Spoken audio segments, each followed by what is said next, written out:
sesuatu gitu ya, terkait adalah bagaimana arsip bisa menghemat biaya perusahaan yang seperti itu. Oke, padahal di balik itu semua mungkin arsip itu bisa menjadi alat untuk meningkatkan efisiensi dan bahkan mengurangi pengeluaran perusahaan.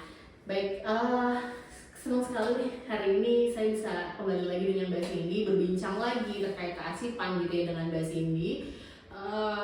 Jadi gimana sih sebenarnya banyak orang yang mungkin masih menganggap arsip itu sebagai sesuatu yang berkaitan dengan administrasi. Iya, betul sekali. Padahal kan sebenarnya arsip itu adalah pengelolaan arsip itu jauh lebih strategis ya dari apa yang dibayangkan. Jadi arsip itu memang sangat-sangat penting seperti itu. Oke, mungkin kita masuk ke segmen 1 gitu ya. Mengapa tadi ya kalau dibilang sama Mbak Cindy penting, mengapa sih arsip itu penting gitu ya? Iya betul. Karena ya di setiap perusahaan, setiap aktivitas bisnis pasti menghasilkan jejak informasi, meninggalkan jejak informasi, dan informasi itu nantinya bisa dibutuhkan kembali. Misalnya hari ini perusahaan membuat kontrak dengan vendor seperti itu, mungkin 2 tahun kemudian kontrak tersebut ya dibutuhkan seperti itu untuk audit atau mungkin nanti ada proses hukum seperti itu ya. Kalau misalkan dokumennya hilang, dampaknya kan bisa cukup besar gitu bagi perusahaan. Jadi memang arsip itu sepenting itu untuk perusahaan, bukan hanya perusahaan ya, tapi ya di satuan terkecil lah, di keluarga pun arsip itu sangat penting seperti itu. Mungkin bisa dikasih pengalaman gitu ya Mbak Cindy ya. Jadi apa sih biasanya kesalahan umum dalam melakukan pengelolaan arsip itu sendiri sih?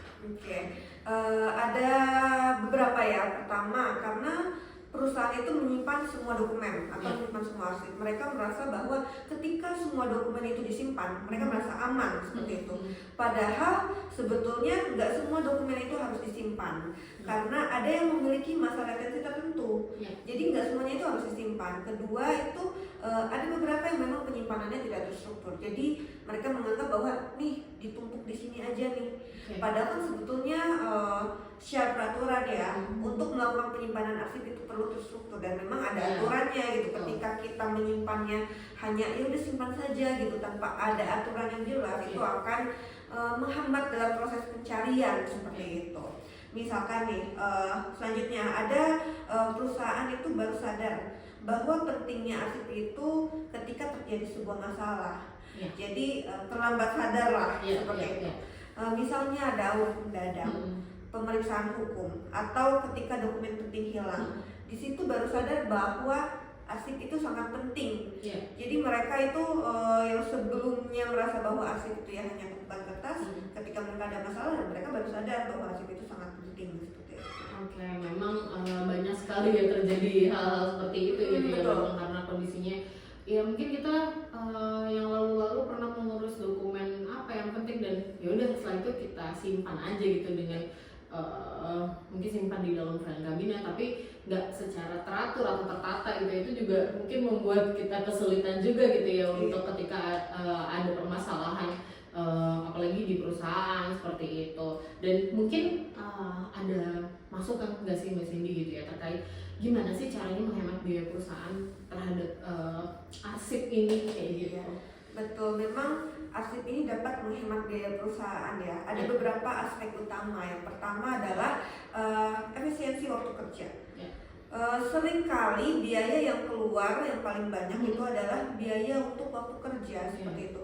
Perusahaan itu biaya terbesarnya bukan sekedar untuk pembelian alat atau teknologi, tapi waktu kerja karyawan seperti misalnya ada 20 orang karyawan, setiap hari masing-masing menghabiskan rata-rata 10-30 menit untuk melakukan pencarian dokumen.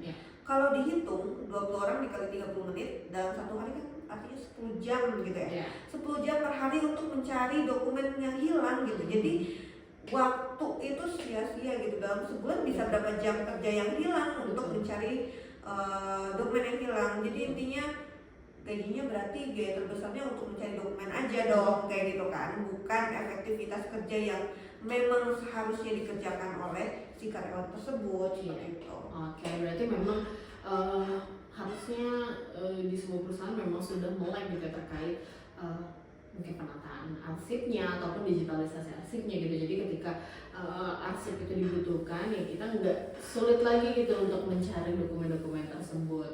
Nah mungkin selain waktu kerja yang hilang, apalagi sih Mbak Cindy biasanya gitu ya? Oke. Biasanya terkait dengan penghematan ruang dan biaya listrik. Ada beberapa yang perusahaannya itu membutuhkan biaya penyimpanan lain karena merasa ketika mereka menyimpan di kantornya sendiri itu ruangannya sudah tidak cukup. Jadi kan mereka melakukan penyewaan ruangan arsip dengan biaya yang sangat besar seperti itu. Kalau dihitung nih biaya sewa ruangan, lalu ada biaya penyimpanan, terus perawatan juga kan, keamanan, listrik hingga tenaga pengelola itu adalah biaya operasional seperti itu yang sangat besar.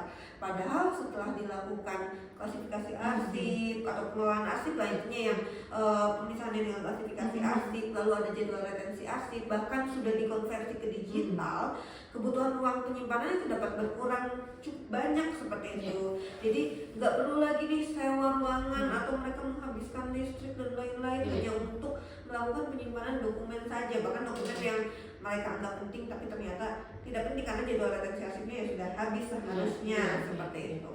Oke, jadi memang ya itulah kembali lagi yang kenapa harus mulai terkait kearsipan karena memang sangat, apalagi misalnya di perusahaan ya kan pasti setiap harinya mencetak ratusan dokumen mungkin setiap harinya seperti itu, dan apabila nggak ada retensi, misalnya jadwal retensi arsip nggak mengetahui gitu ya terkait jadwal retensi arsip, tentunya pasti akan sangat menumpuk gitu ya di ruang arsipnya gitu. Mungkin arsip tersebut memang bukan arsip yang bisa dimusnahkan misalnya, atau arsip yang memang sudah seharusnya dimusnahkan sudah sesuai dengan jadwal retensi arsipnya ya, jadi kan itu bisa menghemat tempat gitu untuk di perusahaan tersebut gitu ya. Jadi kita nggak perlu gitu ya terus menambah ruang gitu untuk menghemat biaya perusahaan ya Mbak Cindy ya. Oke, jadi seperti itu.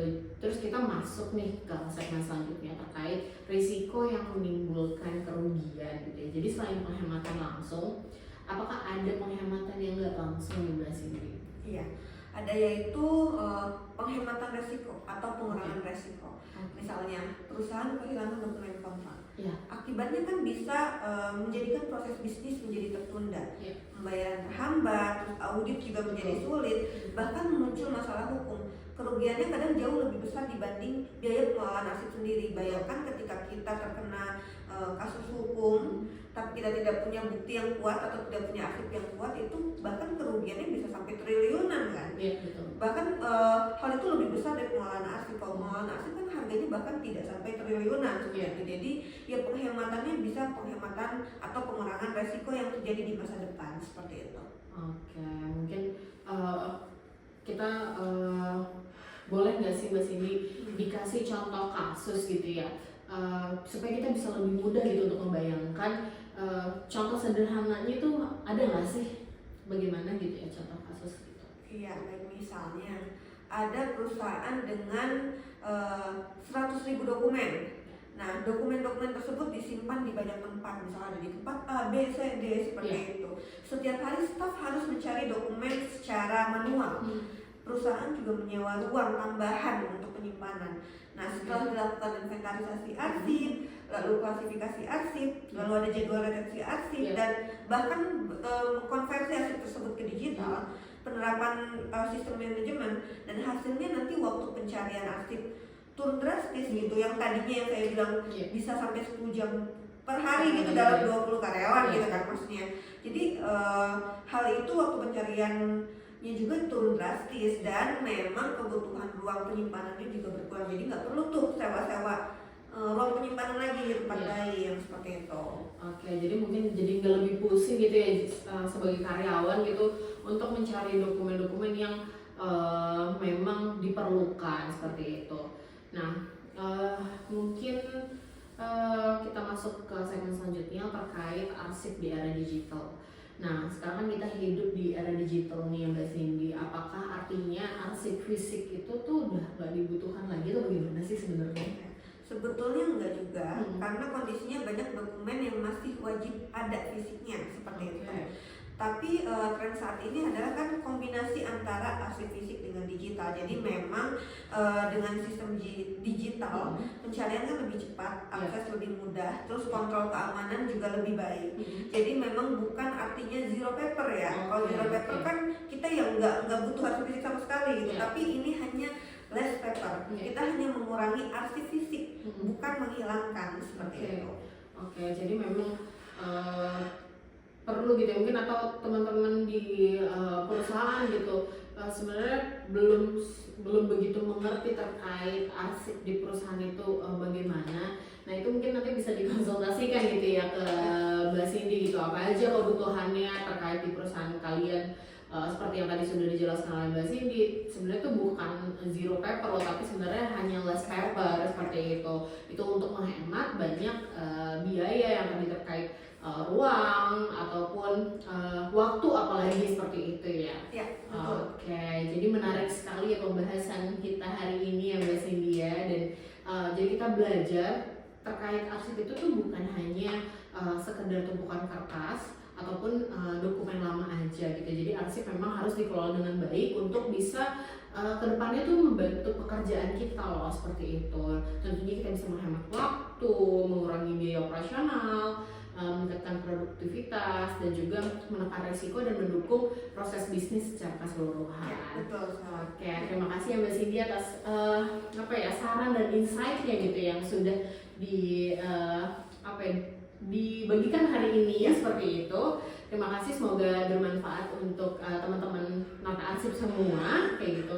Untuk teman-teman yang mendengarkan, jika perusahaan tadi ya ada di dalam tantangan dalam melakukan kegiatan kearsipan, bisa menghubungi Mbak Cindy di mana?